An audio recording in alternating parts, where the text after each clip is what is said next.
জঙ্গিপুরে fire brigade একটা station তৈরি করা হলো, যেখানে খলিলুর রহমান এবং জাকির সাহেব সহ সকলে আছেন প্রশাসনের। দীর্ঘদিনের প্রতীক্ষার অবসান, জঙ্গিপুরে চালু হলো দমকল কেন্দ্র। বৃহস্পতিবার সন্ধ্যায় ভার্চুয়ালি এক দমকল কেন্দ্রের উদ্বোধন করলেন মুখ্যমন্ত্রী। ওমরপুরে 12 নম্বর জাতীয় সড়কের পাশে তৈরি হয়েছে নয়া দমকল কেন্দ্র। এদিন উদ্বোধনে উপস্থিত ছিলেন দুই সাংসদ আবু তাহের খান ও খলিলুর রহমান, জেলা পরিষদের সভাধিপতি রুবিয়া সুলতানা, জঙ্গিপুরের এসডিও একামজে সিং সহ প্রশাসনিক কর্তারা উদ্বোধনী অনুষ্ঠানে সামিল হলো। সকলে ধন্যবাদ জানাই আমাদের মাননীয় মুখ্যমন্ত্রী মমতা ব্যানার্জিকে।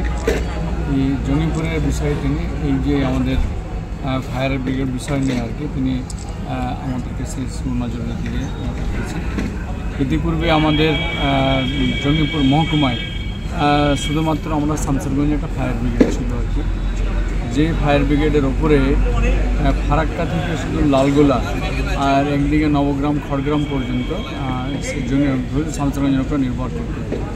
আজকে কিন্তু তার অবসান আমাদের মুখ্যমন্ত্রী তা করে দিয়েছেন যে জঙ্গিপুরের দীর্ঘদিনের মানুষের একটা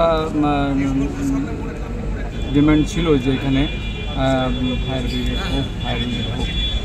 2019 সালে আমি নির্বাচনে আসি, আমরা তখনও মানুষ সেই দাবিটা রেখেছিলেন এবং আমাদের ইতিপূর্বে আমাদের এখানে জঙ্গিপুর বিধায়ক সহ আমরা সকলে প্রবাসী, আমাদের রাজ্য সরকার এই কাজটা করে দিয়েছেন। আমরা সকল জঙ্গিপুরবাসী আমাদের রাজ্য সরকার মুখ্যমন্ত্রীকে আমরা কৃতজ্ঞতা জানাচ্ছি। দমকল কেন্দ্র চালু হওয়ায় খুশি এলাকার বাসিন্দারা।